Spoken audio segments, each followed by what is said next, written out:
j'ai dû passer 2 fois par l'expérience de prendre des amis faire du shopping, et elles avaient des opinions très fermes de ce qu'elles porteraient ou ne porteraient pas. Et j'essayais de les aider à avoir une nouvelle mentalité parce que je sentais qu'il y aurait beaucoup d'autres choses qui leur iraient vraiment bien. Et à la fin, si vous pouvez faire essayer des choses différentes aux gens, ils vous diront « Eh bien, oui, ce n'est pas mal. » Alors, prétendons que je fais du shopping et nous allons relier ceci à trouver la volonté de Dieu. Maintenant, pour certaines choses, il ne me faut pas longtemps pour comprendre que ce n'est pas moi. Qu'en pensez-vous? Non? Non, nous savons tous que ce n'est pas moi. D'accord, disons plutôt... Et celui-là? Ne pensez-vous pas que ceci m'irait bien? Je ne sais pas comment ils ont pensé que j'essaierais ça. Ils l'ont scotché au cintre. D'accord, voyons. Ouh! Je sais ce que mon mari dirait. Tu ne peux pas porter ceci, on peut voir à travers. Mon Dieu, je dois passer par un examen minutieux à chaque fois que je m'habille avec Dave. Ah, eh bien, peut-être que j'essaierai celle-là juste pour voir ce qu'on en pense. Oh, mon Dieu!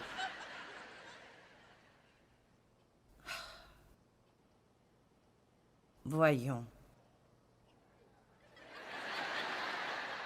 Ah, pas tellement, je ne pense pas. Non, je ne pense pas, non. Vous ne trouverez jamais la volonté de Dieu pour votre vie si vous n'êtes pas prêt à essayer quelques trucs. Vous devez découvrir ce qui vous va. J'ai essayé de travailler à la garderie de l'église, ça ne m'allait pas. Croyez-moi, je le savais et les bébés le savaient. Ceci n'allait pas. J'ai essayé d'évangéliser dans la rue parce que l'église à laquelle j'allais en ce temps aimait beaucoup distribuer des feuillets et témoigner dans la rue. Et vous savez quoi? Je pouvais le faire. Mais ce n'était pas moi. C'était juste, je n'aimais pas ça. C'était difficile pour moi. Ce n'était pas moi. Mais vous savez, j'étais le genre de personne qui pouvait organiser un groupe. Je pouvais motiver les gens parce que j'ai cette qualité de leadership. Alors j'ai pensé que si nous allons distribuer des feuillets, je ne vais pas les distribuer seul. Je vais rassembler un tas de dames et nous allons distribuer des milliers de feuillets. Alors j'ai rassemblé ce groupe de femmes un été. Et nous sommes sortis à Fenton et nous avons mis des feuillets d'évangélisation sur chaque voiture que nous pouvions trouver. Nous les avons mis partout. Ce groupe de femmes et moi, nous avons distribué 10 000 feuillets cet été et maintenant, je me réjouissais de cela. J'ai fait cela, puis j'ai été convoqué par les anciens de l'Église et ils m'ont réprimandé pour avoir organisé quelque chose sans leur permission. Alors, très souvent, quand vous suivez votre cœur, le diable fera que quelqu'un vient contre vous. Mais tant que je faisais leur programme et allais dans la rue chaque samedi matin et agissais comme ils voulaient, même si je n'aimais pas cela et ça ne marchait pas pour moi, alors je recevais les applaudissements des gens. Mais quand je suis sortie en suivant mon cœur, j'ai porté beaucoup plus de fruits. Je ne distribuais pas 10 000 feuillets les samedis matins. Mais quand j'ai fait ce que j'ai senti que Dieu voulait que je fasse, alors j'ai eu des problèmes. Est-ce que vous m'entendez? Alors, vous devez juste continuer d'essayer des choses, avant qu'il ne soit temps pour moi d'être à la télé. J'ai essayé d'être à la télé de toute façon. Oh, qu'en pensez-vous? Non, je ne pense pas. Et alors, j'ai pris certains de mes employés et...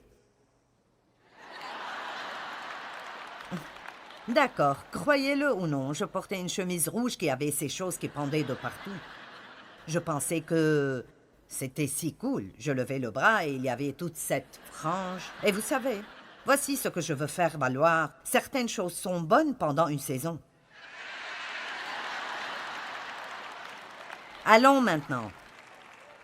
Il y a peut-être certaines choses que vous faites dans vos vies qui sont la volonté de Dieu pour cette saison. Elles vous vont bien pendant cette saison, mais elles ne vous iraient pas 10 ou 20 ans après cela. Certaines choses vous vont bien quand vous avez 20 ans. Vous savez où je vais. Qui ne vous vont pas quand vous avez 50 ans. Amen. Alors n'ayez pas peur d'essayer des choses. Maintenant, il y a des choses dont les gens vous disent que tout le monde peut les faire. Ça s'appelle la taille unique.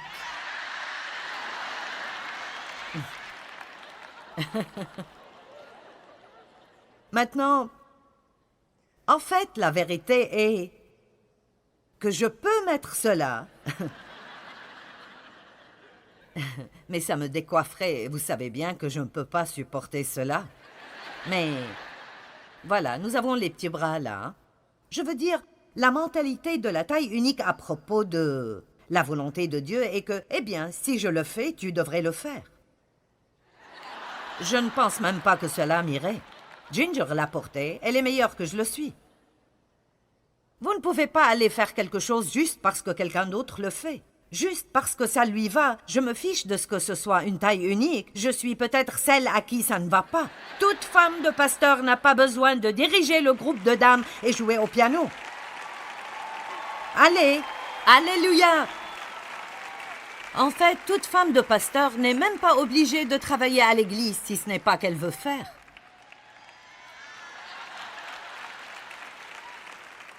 Allez!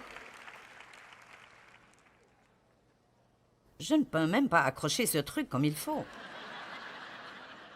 Alors j'essaye. Vous allez être occupé à rire de cela toute la soirée. Je mets ceci là. Maintenant. J'ai essayé de paraître à la télévision avant que Dieu me mette à la télé. Et j'ai pris quelques-uns de mes employés et nous avons loué un studio quelque part ici dans la ville. Et j'ai décidé que j'allais avoir une émission débat et que j'allais interviewer. J'ai pris 5 dames avec moi et nous avons préparé les places et nous avions 2 caméras louées avec nous et nous étions sur une chaîne du câble. Et le seul problème était que je posais les questions de l'interview et puis je ne les laissais pas y répondre, je répondais à la question. Alors personne d'autre que moi ne pouvait dire quoi que ce soit parce que je ne me taisais pas assez pour interviewer qui que ce soit. Et j'ai toujours un problème avec cela. Et je reçois des lettres qui disent « Si Joyce a des invités, elle devrait les laisser parler. » Alors ils ont essayé de m'entraîner. Vous savez, j'ai essayé tellement de choses. J'ai essayé de témoigner, de travailler à la garderie. J'ai essayé de jouer de la guitare. J'ai essayé tout ce que vous pourriez imaginer. Et puis j'ai finalement essayé d'enseigner. Oups, ça a marché. Et puis j'ai essayé d'écrire des livres. Waouh, je peux faire cela aussi. Alléluia.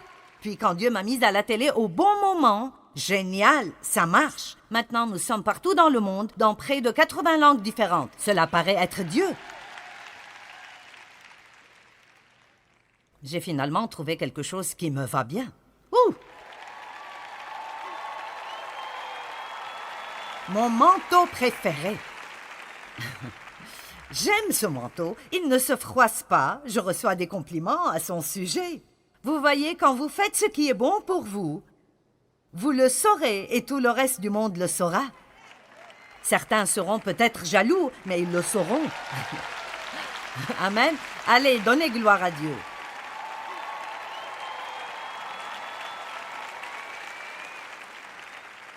Eh bien, je ne peux pas accrocher celui-là non plus. Bonne nouvelle, il ne se froisse pas. Maintenant, si vous comptez découvrir ce que Dieu veut que vous fassiez, essayez certaines choses. Vous pouvez rester dans votre petit bateau ennuyant ou vous pouvez essayer de marcher sur l'eau. Les personnes qui essayent des choses font des erreurs. Les gens qui essayent des choses sont parfois jugés et critiqués. Mais les gens qui essayent des choses sont les gens qui accomplissent des choses. Si vous n'essayez pas, vous ne découvrirez pas ce que vous pouvez faire. Vous devez sortir et puis découvrir maintenant. Pierre a essayé de marcher sur l'eau et devinez quoi, il l'a fait. Esther a essayé d'aller devant le roi sans être convoquée et devinez quoi? Il l'a accepté. Mais vous savez ce que son attitude était quand elle est allée devant lui? Si je meurs, je meurs. Je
pense que nous devons avoir une attitude plus audacieuse. Nous devons dire « Je ne resterai pas sauve et ennuyée toute ma vie. Je vais tenter ma chance. Je vais prendre un risque et je verrai ce que Dieu fera par moi. Je verrai ce que Dieu fera pour moi. » Dans Actes chapitre 16, j'aime ces versets. Nous ne prendrons pas le temps de voir cela, mais Paul et Silas, il est écrit qu'ils sont allés de ville en ville pour prêcher. Il y a 5 versets ici qui sont intéressants. Et il dit qu'ils ont essayé d'aller dans cette ville, et Jésus ne le leur permettait pas. Puis ils sont allés dans cette ville, puis ils sont allés dans cette ville, et le Saint-Esprit ne le leur permettait pas. Et puis ils sont allés dans cette ville, et puis cette ville. Mais ce que j'aime dans ceci est qu'ils savaient qu'ils étaient appelés à prêcher, et alors ils ont commencé à aller d'une chose à l'autre pour voir qu'est-ce qui marcherait. Et vous savez quoi? Paul était un grand apôtre, mais il n'entendait pas parfaitement de Dieu. Parfois, la seule façon d'entendre de Dieu est de sortir et voir sur quoi il travaille et sur quoi il ne travaille pas. Vous m'entendez? J'ai dit parfois la seule façon de... Vous voyez, les gens disent « Je veux entendre de Dieu, je veux entendre de Dieu ». Eh bien, vous n'apprendrez pas à entendre de Dieu en faisant... Parle Dieu. Non, vous allez penser « Oui, peut-être ». Puis vous...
Ça n'a pas marché. Certaines choses que vous essayez sont trop grandes pour vous. Certaines choses que vous essayez peuvent être trop pour vous maintenant. Vous n'êtes peut-être pas prêt pour elles. Vous n'avez pas l'assurance, vous êtes effrayé, vous ne sentez pas que vous faites un bon travail. Ne continuez pas à pousser et à presser. Trouvez ce qui vous va. Et je vous dis quoi? Plus vous vieillissez, plus c'est important pour vous que ce que vous portez est confortable. Amen. Je vous dis quoi? Je portais mes vêtements même s'ils ne sont pas confortables s'ils étaient mignons. Est-ce que vous me suivez vraiment? Vous savez, les gens pensent que c'est mignon d'être sur la plateforme et ils le feraient, même si ce n'est vraiment pas ce qui leur convient. Et ça fait d'eux une boule de nerfs. Et ils finissent par être stressés tout le temps. Ils ne font même pas un bon travail. Juste parce que quelque chose est mignon, ça ne veut pas dire que ça vous irait. Je ne les porte pas juste parce qu'ils sont mignons. Ça doit être confortable. Je ne veux pas que ce soit trop serré à la taille. Je ne veux pas que ça me démange, je ne veux pas que ça me gratte. Je ne veux pas que ça gêne ici. J'ai pratiquement abîmé mes pieds en portant des hauts talons de 10 centimètres sur ces plateformes pendant des années et des années. Plus maintenant. J'ai les chaussures de grand-mère confortables et je me moque de ce que quiconque pense. Amen. Mon Dieu, j'ai des élastiques à la taille ce soir. Waouh! C'est si bon! J'ai mis une longue chemise pour que personne ne voie ce qu'il y a en dessous.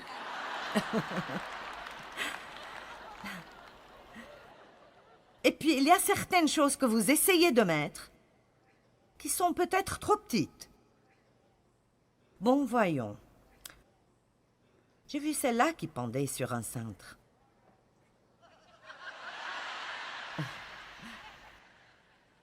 En d'autres termes, certains d'entre vous font des choses qui sont beaucoup trop petites pour vous. Vous avez des compétences au-delà de ce que vous faites.